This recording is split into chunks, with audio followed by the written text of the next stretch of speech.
In the madman theory of diplomacy, if your opponent thinks you're crazy enough to do anything, they'll agree to your terms.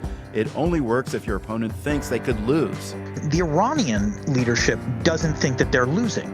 I'm Marco Werman. And I'm Carolyn Beeler. Today, the danger of brinkmanship in the war with Iran. Also, a journalist from Afghanistan remembers trying to keep his newspaper alive after the Taliban came back to power. People are trying to leave the country with any cost. I was thinking, let us continue. Plus, a political satire in Spain has moviegoers riled up. And a Japanese drummer breaking glass on stage. People love it. I want to do a different way, a different thing. All coming up today here on The World.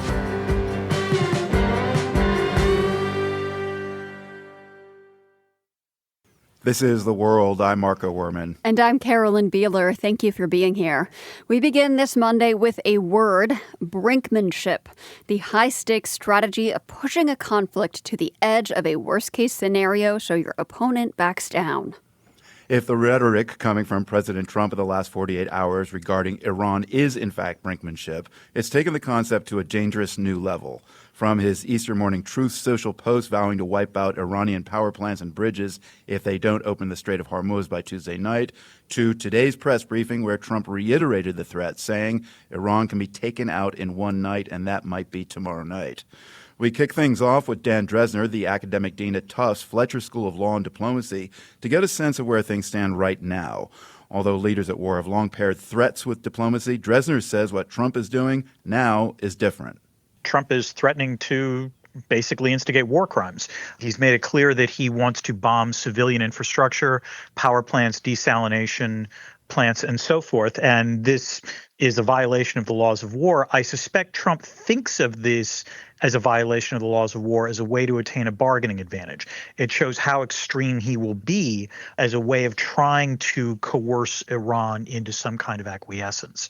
Some listeners will remember President Nixon's attempt to end the Vietnam War by trying to convince Moscow and Hanoi that the U.S. under Nixon was crazy enough to use nuclear weapons to end the Vietnam War. Bomb Hanoi was kind of the call of the day. Nixon himself called it the madman theory of diplomacy. Is Trump channeling Nixon? There is no denying that Trump loves the idea of the madman strategy. He has said it before. He actually has instructed, during his first term, he instructed multiple negotiators who were dealing with various aspects of North and South Korea to say that Trump is crazy, that he could potentially do anything.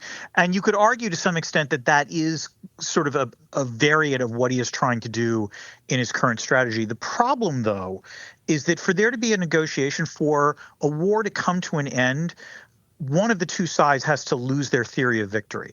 In other words, one of the two sides has to think, okay, we can't win this war. We are better off negotiating a truce. And in the current moment, the United States doesn't necessarily believe this, although clearly Trump wants to end the war quickly. But equally important, the Iranian leadership doesn't think that they're losing, because their goal in this war is not necessarily to defeat the U.S. on the battlefield. Their goal is to survive. And since the June bombings of last year, the Iranian regime has clearly reconstituted itself to be able to survive this kind of attack. And they think that they have a chokehold on the U.S. by their control over the Strait of Hormuz. What does history tell us? Does the madman theory, this idea of gaining concessions by appearing irrational, has it worked? No. Simply put, the example you cited of Richard Nixon, archival research shows that, in fact, the Soviets were entirely aware of what Nixon was trying to do. They did not think of him as a madman. They knew that this was a negotiating gambit. Similarly, Trump's efforts to employ the madman strategy during his first term didn't really lead to a better trade deal with South Korea, and it wound up leading to fruitless negotiations with North Korea. Part of the problem with Trump is that he's fighting his own reputation here. You talk about the madman theory. There is also the acronym TACO, which refers to Trump always chickens out if markets react badly to his bellicose threats. And in some way, in order to fight that reputation, he has to act in a more extreme manner. But that reputation persists, and it's possible that the Iranians think that as the price of oil approaches $150 a barrel, that Trump will eventually acquiesce. What other examples would you point to of leaders who have tested the limits of brinksmanship? We know Putin has raised the shroud of nuclear weapons in the past. Yes, but it should be noted that he did that from a position of weakness. Generally speaking, when Vladimir Putin invokes nuclear weapons, he does so because he's perceiving that his side is losing. And one of the areas where Russia is still a superpower is in terms of its control of nuclear weapons. So usually when he's doing that, it's because he's operating in a domain of loss. And that threat, the nuclear threat, has actually become less credible over time precisely for that reason. You can point to examples in the past. There's some who argue that Hitler actually imposed the madman strategy during the run-up to the Second World War, in terms of the annexation of Czechoslovakia. But the general problem with the madman strategy is twofold. First, even those who have potentially successfully used it tend to get addicted to it and inevitably overreach and then stumble into a war. The second problem with it is that for any kind of coercive bargaining to take place, you have to provide two credible assurances. The first is that you will punish actors that refuse to negotiate an agreement. But the second credible assurance is that if the other side does come to the table and agrees to a deal, you will honor that deal. The problem Trump has is that he has made it clear that he was willing to carry out threats, but I don't think anyone necessarily believes that he will stick to any deal that is actually negotiated. Yeah, so what does all this tell us about Trump saying, I'm going to blow up everything over there? I think he is talking himself into a rhetorical corner because at this point, I doubt that Iran is necessarily going to acquiesce in the next 48 hours or, unless there's some sort of fig leaf suggesting a ceasefire, I really don't think Iran is going to back down, in which case Trump is then faced with one of two choices. Either he has to extend the deadline or back down, which will cement the taco perception of him, or he will commit war crimes. Does it mean that Trump is in a weak position? Yes. Does his volatility seem to be frightening Iran's leaders right now? What are you seeing? I think you can argue that Trump is almost pursuing what game theorists refer to as a randomized strategy, which is the idea that there's a 50-50 chance that it'll escalate or de-escalate. And maybe the hope is that he will, somehow convince the Iranians that acquiescence is the better option. But part of the problem when you're dealing with the Iranians is that it's not entirely clear who is in charge over there. In no small part because anyone who claims they're in charge runs the risk of being bombed by the Israelis and the Americans. So you were talking earlier about interlocutors. What role do you see the regional mediators like Pakistan, Egypt, or Turkey playing in trying to shift the balance from brinksmanship to negotiation? Are they making any headway? It's not clear to me that they are, in no small part, not just because it's not clear who is negotiating on the Iranian side. I'm also not sure who's negotiating on the U.S. side. It does seem to be primarily Steve Witkoff and Jared Kushner in some cases. I think in the Pakistan case, we also know that they wanted to talk to J.D. Vance. Marco Rubio has been curiously silent on this, despite the fact that he's both the Secretary of State and National Security Advisor. I think one of the issues the Iranians have if they're trying to negotiate is they don't know who in the U.S. administration they can talk to that is a reliable negotiator. Because remember, they had the negotiations with Kushner and Witkoff prior to the start of this particular war. I think that's why there was a request for Vance with respect to Pakistan. But one of the issues that you are dealing with when you're dealing with the Trump administration is that anyone not named Donald Trump doesn't necessarily have decision-making authority. Finally, Dan, what is your own level of concern with this threat hanging out there from Trump of blowing everything up over there in Iran? This is a president that has never seen a norm that he doesn't want to transgress. And so we're talking about, violations of the laws of war, violations of international law, and violations of U.S. law. I'm extremely concerned that he is going to do all this, and in doing so, stain the U.S. reputation so much that even long after Trump has departed from the political stage, the United States is going to have to deal with this stigma. Dan Dresner is the academic dean at Tufts Fletcher School of Law and Diplomacy.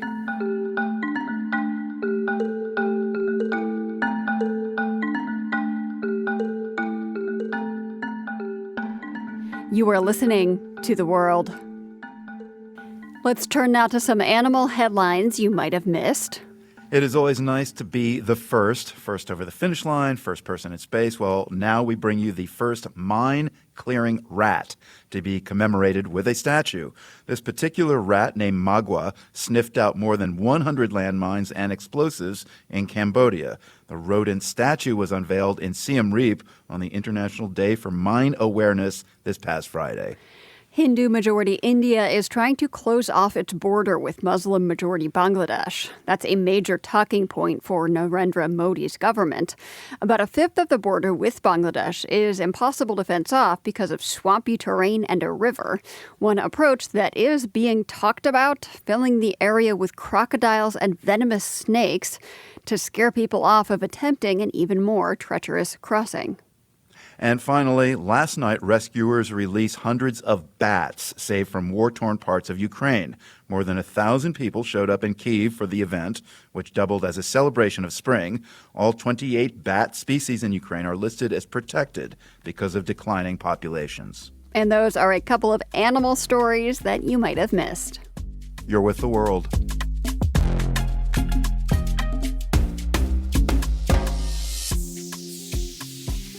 This is The World. I'm Marco Werman. A new satirical film in Spain is breaking box office records there. Torrente Presidente, or Torrente for President, is about a vulgar, racist ex-cop who accidentally ascends to power. On his way up, he lampoons Spanish politicians of all stripes. It is the sixth Torrente film in a winning franchise dating back decades.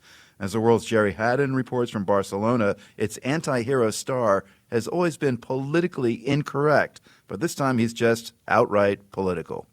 José Luis Torrente is a little bit like Forrest Gump gone bad. Really bad.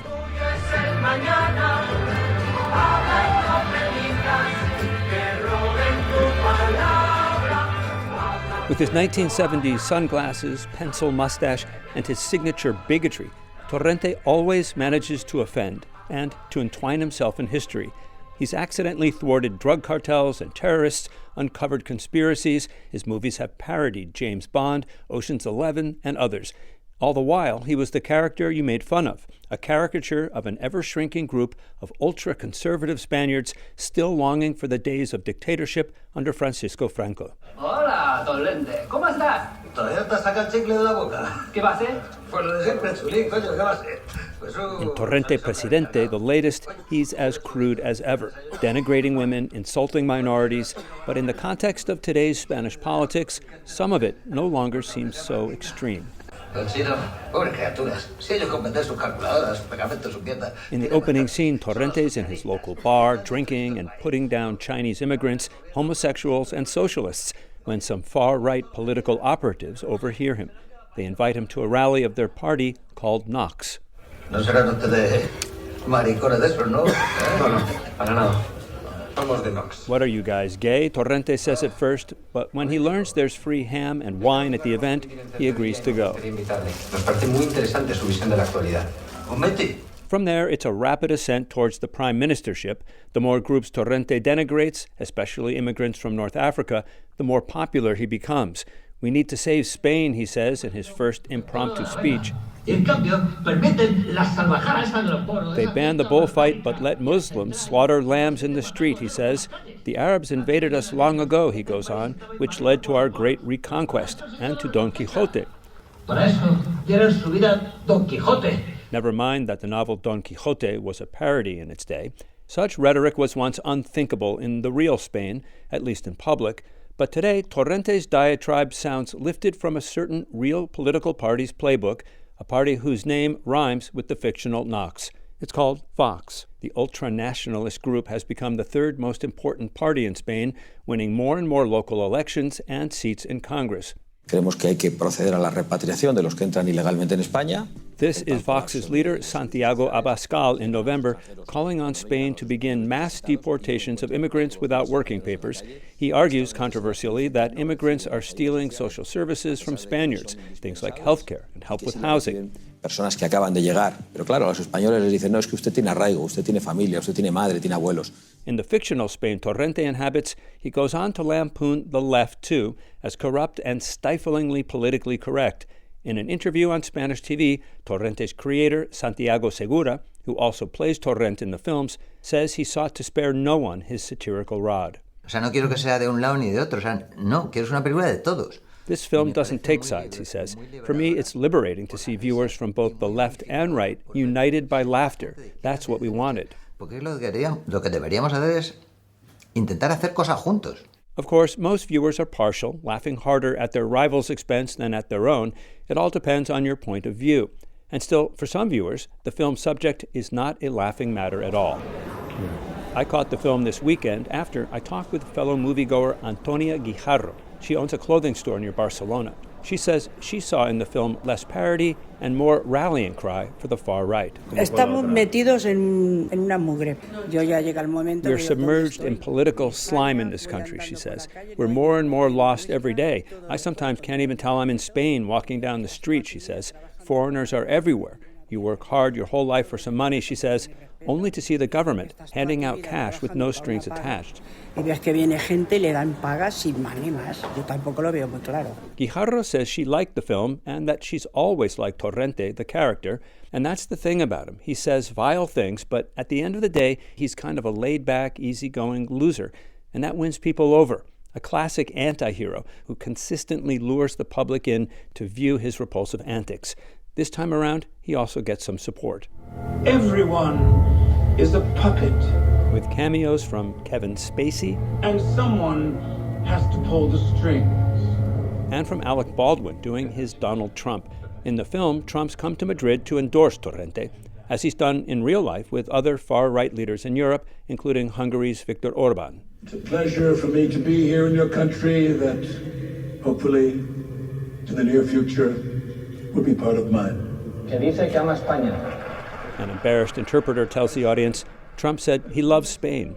Not so much in reality. Trump is furious with Spain since it said no to letting the U.S. use its jointly operated air bases here for the war in Iran. So Torrente Presidente offers a wink or two to potential viewers beyond Spain. So far, critics have called the film offensive, excessive, and weak on plot, but they also agree it's provocative, and its satirical style is no longer so far off from the reality of Spain's polarized politics, which could help make the film the most successful Spanish political parody ever to reach the big screen. For The World, I'm Sherry Haddon, Barcelona.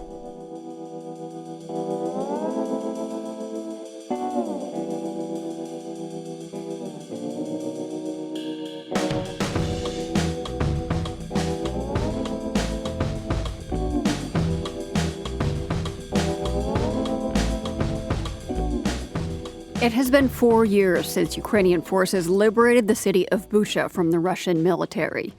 It had been occupied by Russian soldiers for about a month at the start of the full-scale invasion of Ukraine in 2022.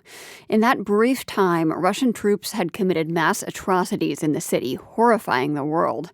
Inside Europe's correspondent Terry Schultz visited a Bucha memorial this week alongside an EU delegation that was visiting to assure Ukrainians that those responsible for the atrocities there will be brought to justice. Bucha, a city about 30 kilometers from Kyiv, was hardly a household name before occupying Russian soldiers brutalized the population in the first month of Moscow's full-scale invasion in 2022.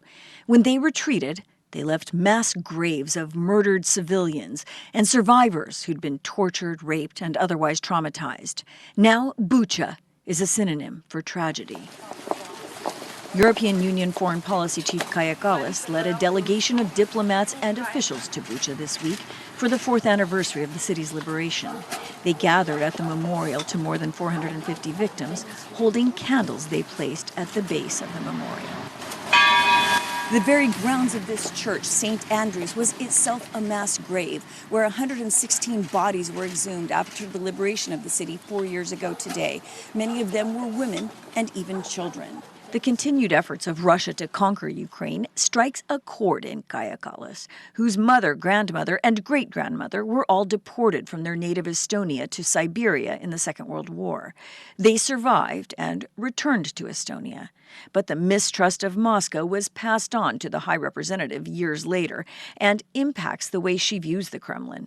I spoke to Kallas at the memorial site in Bucha. You yourself come from a family that was affected by deportation and Moscow's dreams of territorial expansion. As someone with that kind of a family history, How does it feel to be standing here on what became a mass grave within our lifetime? Well, this is evidence of what happens if there is Russian occupation. Whoever is saying that, just give your territory away, it's not only territory, it's people. And this is what happens to the people on the occupied territories. They are killed, they are tortured, and also, their culture is suppressed. So this is what we have to keep in mind. Kallas would like this not just to be kept in mind, she'd like to see it handled in court.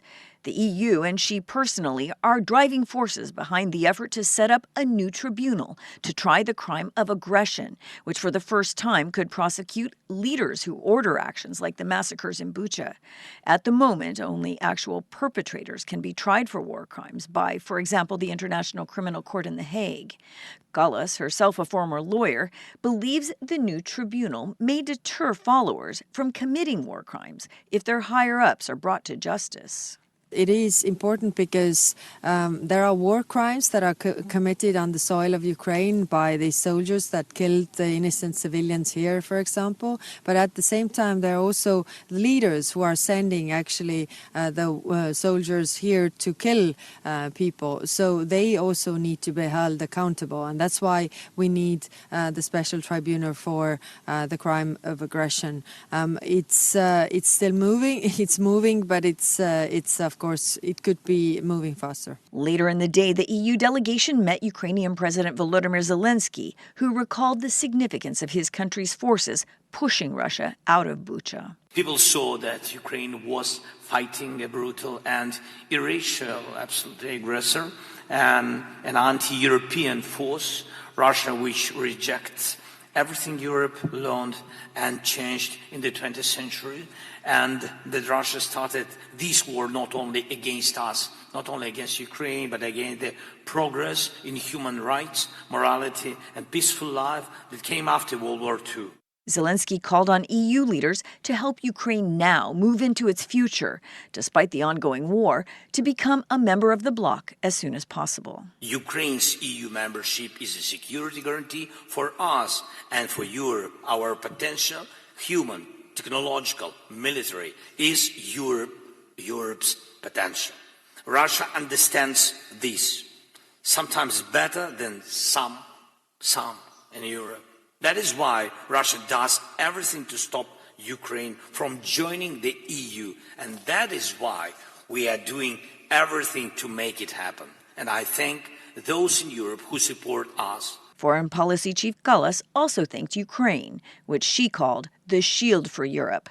She assured Ukrainians their future belongs with the European Union. Terry Schultz, Kyiv. That story was brought to us from DW's Inside Europe podcast. About 20 years ago, a snare drummer from Japan started getting invited to play solo shows around the world. Over that time, his shows have gotten wilder, and pretty quickly he became notorious. Up on stage, he smashed bottles, shoved around furniture, even threw his drum. Now he tours the world with a chaotic DIY show, leaving a trail of smashed equipment and adoring fans in his wake. Reporter Jamie Fullerton witnessed the show in Warsaw, Poland in 2024. We reach back into our music vault for this one. It's Friday night, and I'm in the back room of a rock club.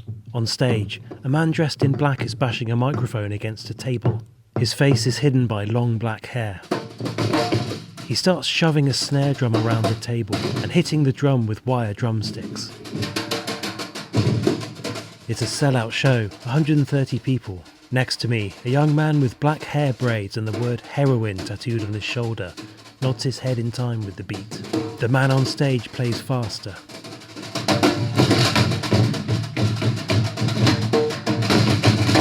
He pushes his face into his drum skin and snorts. This is Ryosuke Kiyosu from Japan, and Warsaw loves him.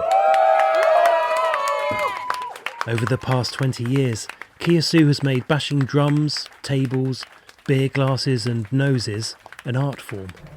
I think there is something about watching other person express themselves without constraints. Kiyosu's show isn't for everyone, but Magda Korzeniewska, who booked him to play the Warsaw Club, told me she understands why he's got a devoted following around the world. I think that might be pretty cathartic to people because we are like pretty restrained in everyday life. This might be like super appealing to people who feel like they vicariously live through his performance with this freedom of expression. I put a coin to glass and I shake the glass and broken the glass, then play snare drum. It's a weird snare drum performance. Kiyosu is telling me about his unconventional first solo snare drum performance in Toronto. He was born in Japan in 1980 and moved to Canada in his early 20s with a snare drum in his suitcase. I want to do different way, different thing, something different. So I found someone's empty bottle, on the table. Maybe I'm gonna use this for the stick, Kiyosu played drums in a death metal band, but his snare drum solo shows were where he really carved his niche. He'd take a beer bottle from the crowd and hit his drum with it. He'd jump on tables. He tells me that at one early show, he accidentally cut himself with glass. Did it hurt? Yeah, very hard. But at the time, I didn't hurt either, just keep doing. And then I played 30 minutes and I realized, wow, breathing. I didn't know that, You had blood all over your arm. Yeah. Kiyosu's shows might be wild, but they're not just jackass with drums. He's a brilliant percussionist. When he started playing solo shows around the world, he attracted death metal fans, jazz fans, hipsters, all kinds of people. The Chinese government isn't such a big fan of Kiyosu. He was scheduled to tour China in 2016. One promoter, Shanghai promoter, called me, "Hey, Kiyosu, your show all canceled from the Chinese government." Then I asked why. That because your performance is violence, also bad for young people. That's why we cancel all your show. Chinese police said Kiyosu's shows were violent and would be a bad influence on the youth. Do you think they're right or wrong? Is your music violent? I have no idea. Right, yeah. Kiyosu couldn't play his China tour, but he makes a living from his music. He spends about 6 months each year back in Japan, playing in metal and jazz bands. For the other 6 months, he tours the world with his manic solo snare drum show. He's lost count of the countries he's played, but it's more than 60.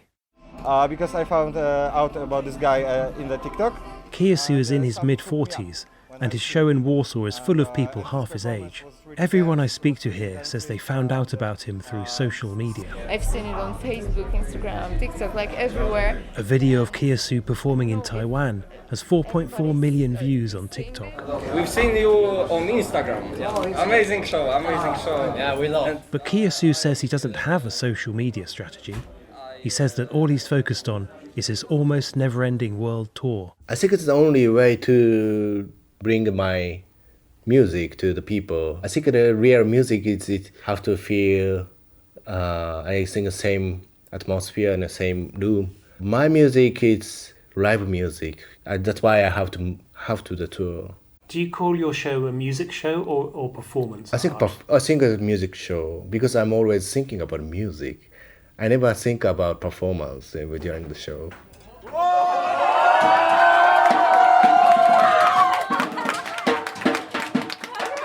Kiyosu ends his show by jumping on the table, breaking one of its legs, then whacking the table leg with his drumstick. For The World, I'm Jamie Fullerton in Warsaw.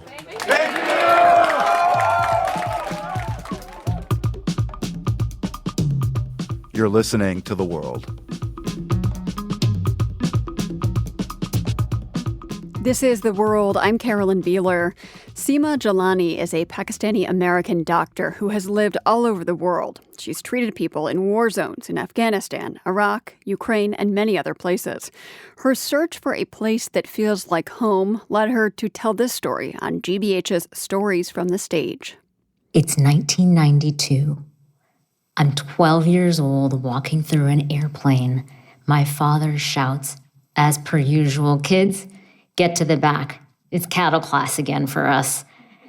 We must be moving again." From Indonesia to Nigeria, Venezuela to London or Los Angeles, it has been the story of my life. This time, it's to Texas, home of big oil, of course, for Daddy's job, oil and gas engineer, makes sense. Texas is a long way off from Pakistan, which is where my family hails from. I'm in the middle school cafeteria. The girl next to me looks me up and down and says, "Your skin is the color of poop." That hurts. I'm not gonna let them see me cry. I run home to Mama that night. "Mama, there were mean girls there today." She looks me straight in the eyes, grabs my shoulders, and says, "Honey, this is our home. You gotta make it here. Be a survivor."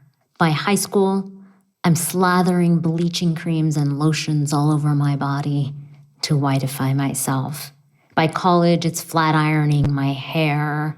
On the cusp of 21 years old, I watch those magnificent towers fall to the ground on 9/11, and somehow I'm dealing with death threats. A month after that, I'm in a Manhattan skyscraper interviewing for medical school. The interviewer says, "Have you ever read Dante?" "Yes, yeah, in my honors great books class." "Then you know that he put your people in the 7th circle of hell, exactly where you belong." I didn't rehearse for that one. Onwards to Chicago, to Boston. "Does your dad teach you how to make bombs? You gonna wear a burqa when you're a doctor? Is this the home Mama was talking about that I'm trying to survive in?" Thanks, but no thanks. Get me on a plane to a war zone instead. In medical school and residency, I write proposal and grant after grant, and I start packing for Afghanistan, for Syria, for Lebanon, for Iraq, all the places and all the countries where my government has had a hand in destroying lives. I am there as a doctor. Bombs are shaking the ground I am in. Bullets go through ICUs. My stethoscope hovers over children's bodies who are bleeding out. I can feel death tickle my throat. I have never felt more alive. I am pulsating. I am fierce. Maybe this is my home in a war zone in someone else's nightmare. That doesn't seem right. No. It's 2017. I'm 30 miles off the coast of Libya on a refugee rescue boat. Icy waves are crashing into us. 423 souls on board, and it's my job to keep them alive. I am passing out blankets and formula. I feel home here, adrift in the Mediterranean Sea. But I do, and then I look up and I see a father. Is that my dad? It can't be. But I recall my dad was a boat refugee. His spirit is here on this boat with us. These people are my home. Their culture is my home. They expect nothing of me except to be of service to them. It's 2020. I'm in Beirut living with my husband and my 4-year-old daughter. Boom. The port explosion. One of the largest non-nuclear explosions in history. I am running home to save my daughter. Her leg is gashed open from glass. There is glass raining down on the whole of Beirut. I cradle her, grab her in the ambulance, lullaby her, I doctor her, I mama her. I find my home in my daughter's arms and she finds me. I march through the emergency room. I have the ketamine doses ready. I can gift her some pain relief. I can gift her amnesia. Nurse, would you be able to help me get some oxygen? I'm really scared she's going down. She looks at me. We don't take orders from nannies here. That's right. Because I'm still brown, and my daughter still looks white, and we are still in Beirut, and racism even survives an almost nuclear explosion. My daughter is my home, but that's not a burden that I'm going to put on her. She goes through her surgeries, and she will eventually leave my nest. It's up to me to find home. The only constant I have had in every war zone, whether it is Ukraine or in Bosnia or in Afghanistan or in Gaza, is this body, this brown body, these eyes that have witnessed war crimes, these hands that have dug up bones from genocide in Bosnia, this heart that has been broken and bruised over and over again, these arms that have cradled my daughter and continue to, these breasts that have breastfed and worn lingerie and broken some hearts myself, these hips that birthed her, these legs that run with my daughter in our backyard because she is okay. I had my ruby slippers with me the entire time. It was this body. It is my home. Physician Seema Jilani shared her experiences with Stories from the Stage. The World is produced by GBH and PRX, broadcasting weekdays from the Nan and Bill Harris studio in Boston and from the Department of Communication at UC San Diego.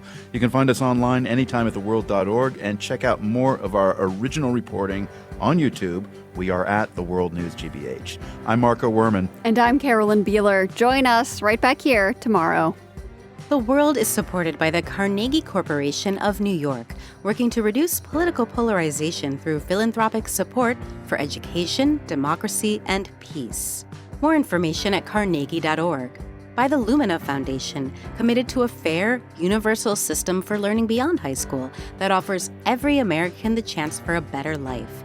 LuminaFoundation.org. By the PRX Ambassador Council, whose members include Judy Piggott, the Gruber Family Foundation, the Schmidt Family Foundation, and Gavin Salmonese, LLC. The World's theme music is composed by Ned Porter. The World is a co-production of GBH Boston and PRX.